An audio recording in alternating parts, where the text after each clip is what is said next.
So here we are for the 32nd staging of today's World Team Cup final, based in a 18th century castle near Leszno in Poland, where the team members are protected from mischief by a 6-foot moat.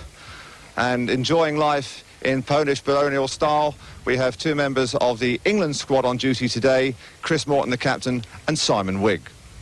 Chris, England haven't won this title for 3 seasons now, but of course the last time you did win was in Poland. In fact, you never lost a World Cup in Poland.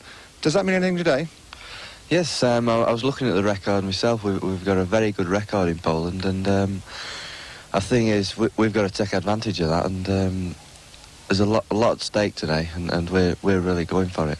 You've had a fair bit of stick from the critics in various quarters about the England performances this year. Has that really got through? We've read that it has. We've read you're all fired up for this meeting. Well, I mean, you always get fired up for a World Team Cup meeting. There's been one World Championship event, and England have won that so far. So there's no call for any criticism as yet, because the year isn't over. So it's still all there for us. But you got a bit of a teasing from the Americans in the Test series. They've gone galloping through these rounds. The Danes look very dangerous. It's going to be tough out there today, Chris. Yeah, of course. I think this is going to be one of the closest World Team Cup meetings that we've seen for a long time. It is going to be very hard, but we're all very hard blokes, and we're going to give it everything we've got. And it's first time in Poland, of course, Simon. How's that going to affect you? Well, it doesn't really matter where it is. I enjoy going everywhere, and I enjoyed the track yesterday, and I don't really think where we are will make a difference. It's going to be good wherever happens. Bobby Schwartz, American captain, and of course you've got this terrific team spirit going for you. Well, yeah, that's what it's all about. I mean, the Americans did it this year in the Olympics in LA, so we want to do it this year in Poland. We want to get the gold and bring it home. And what about the opposition? Because there has been a fair amount of animosity between yourself and the English. Is it still in there today, still the needle? A little bit, you might say. I wouldn't say it's a real bad situation. It's something that's competitive more than anything. It's not something bad. It's good for the sport, and it's good for both teams. But you're going to be putting yourself about today. That's right, Dave. I mean, we're going to go out there to win, and we're not going to hold any punches back. We're going to be out there and throwing elbows and whatever we can to win.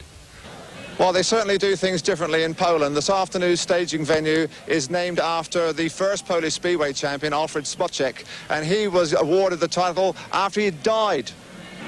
But the spirit of Speedway in Poland still very much alive. They've had to renumber the seats here to get a capacity 45,000 crowd in, and it was a sellout 3 days ago.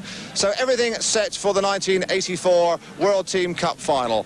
Kenny Carter, of course, with us with our commentary team. Kenny, now you've had a few harsh words to say about the performances of the English lads just getting here. Do you still feel they aren't really doing enough to win this title? Not really, Dave. I think they've got a good chance today of winning the title, especially if they went as fast as they did yesterday. But I only hope that they can make better starts, and then we can bring the title back to England. What about the motivation, Kenny? Because it does seem the Americans have a better team spirit, and there has been some unrest in the England camp. I mean, you've been having words with a couple of them yourself. Yeah, I've been trying to sort of encourage the English boys and, you know, tell them they can do it. And I just hope they can go out as a team today, not individuals, and pull it off and win the title. And what about your own personal vendetta with a couple of the members of the squad? Is that still going strong? Not really, Dave. You know, there's no vendetta. It was just a little bit of a misunderstanding, which we had at Coventry, and that's the way it goes. You know, I think everything's smoothed over now, and, you know, I just hope that the English boys can win it today. Well, I'm sure Kenny's going to have some comments when racing starts.